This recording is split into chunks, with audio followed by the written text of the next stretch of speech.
नहीं बच सकते अब। जितनी सांसें बाकी हैं उसकी कदर करो अली। मुझे कोई फर्क नहीं पड़ेगा तुम किसके साथ हो और किसके नहीं। पहले मैं तुम्हारे सामने उन सबको मार दूंगा और फिर तुम्हें मारूंगा। तुम्हें मैं इतनी खौफनाक अजियत दूंगा कि तुम मौत की भीख मांगोगे। तुम पछताओगे कि तुमने मुझे जिंदा क्यों छोड़ा अली।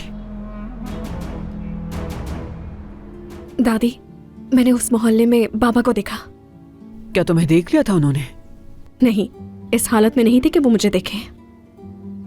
क्या मतलब है तुम्हारा? वो एक आदमी को मार रहे थे।